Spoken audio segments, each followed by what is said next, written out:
Okay, hey guys, how you doing? Yes, I'm back with another book review. I want to thank everyone who like, comment, and subscribe to my channel. It's appreciated. And first, I want to come to y'all about the third book that we are reading. I think it's the third one. Yeah. Okay, it's A Crown So Silver. I finished it, and um, let me tell you, it's a good book and it's a great read. It's just the characters in the book. I don't care for it too much. Like, all right, well, Fia, she's from A Feather So Black, and she's pretty much the main character in this book. And I just think she's just a little too like, okay, so she don't like Isla, that's her sister, because of the fact that she had sacrificed these swan maidens for this power that she got and these treasures.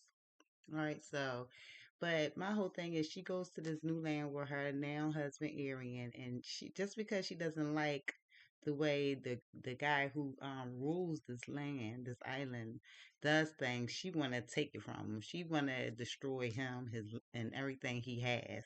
Okay, but then she's like, I don't know. It's like you saying how Allah is bad, but what you're doing is no better. Yeah, and then she's attracted to Waylon. That's the guy. His name is Gavita. He's the ruler of this island, and she's attracted to his son. She had met him prior and ran back into him again and realized that he's the son of this ruler of this island, and she gonna get him to betray his father and destroy everything that he's built and has on this island. Yes. It it's a good book. It's a good book. But my whole thing is like, you need to take a look at yourself, Fia. Hmm? Okay, because you're no better than Isla. Yeah, you going through all this and trying to hurt people just to take her down, and that's not good either. You know what I'm saying? But like I said, it's a good book. You have to read it. I enjoyed it, even though it was like, come on now, girl.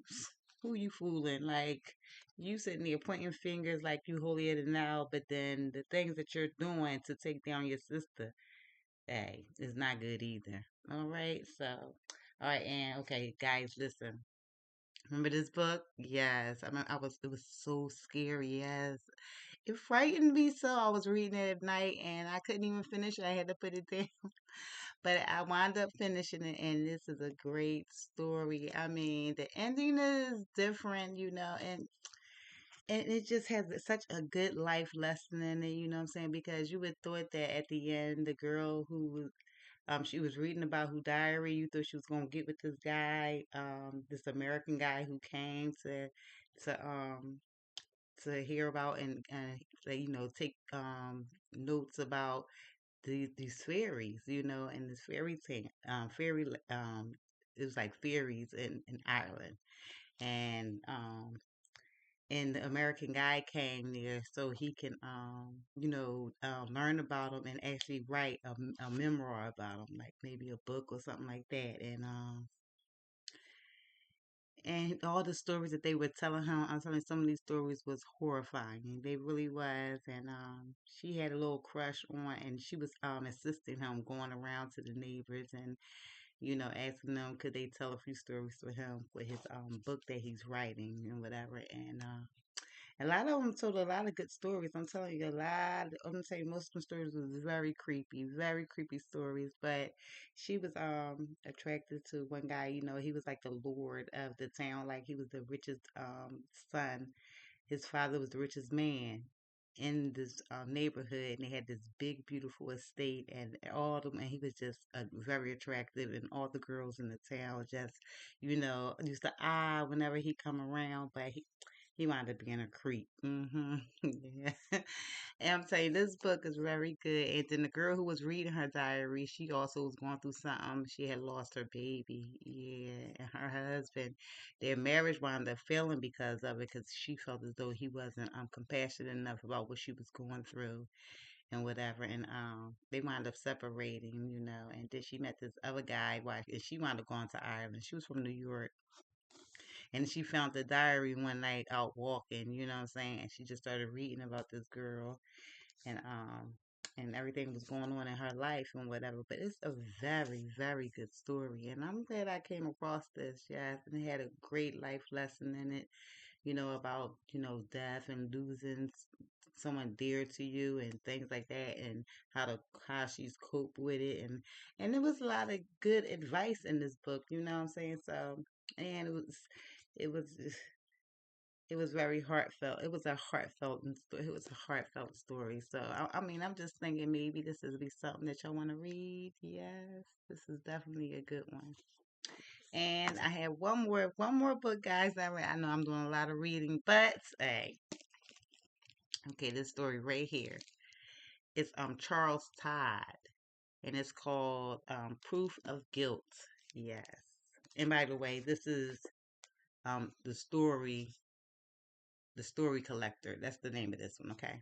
All right. So, but this one right here, yes, it's by Charles Todd, and this is the Proof of Guilt. This is a good. Let me say something. This is a good book. I like this. It was a very good mystery. It had me like, well, what's going on? Where's this guy? It was some guy missing. His name was something French, Mr. French. I forgot his first name because it was a while, but they couldn't find him. He was missing, and in his body wound up. They found his body just laying on the sidewalk on the street in London, and they were trying to figure out who this guy was, and that was the thing. They were trying to figure out who this because he had no identification on. They didn't know who he was and whatever. And he was trying to find the detective in here. He was trying to find out who this guy was, and he had this watch on him. So, and his house was like a very antique watch. It was very expensive. So he had tracked down the owner of the watch, and it was belongs to Mr. French. And Mr. French and another guy, they like inherited um this wine business where they had these acres of vineyards and things like that. It was a very popular wine in France. And he was missing, you know what I'm saying? They was trying to figure out where is this guy, but you know what? At the end, I don't think they ever said whatever happened to this guy, Mr. Finch. They found out who the body of the person they found on the sidewalk, but they never said yeah, they never said what actually happened to Mr. French, like Mr. French. They never, I don't know where he was or his body came up. I don't know. Maybe I gotta read it again. Maybe I missed that part, but yeah, I'm pretty sure they never said exactly what happened to this guy French. I don't know, but I did enjoy it though. It was good trying to figure out exactly who was this and was it the detective. Let me tell you something. He wasn't asking all the right questions. I was just saying to myself, "You got to read it." You like, man, you got to ask better questions than that. And then, this was back in like 19. I say the 20s or something like that, maybe 1919, something like that. So maybe they just wasn't accessible with the things they have now.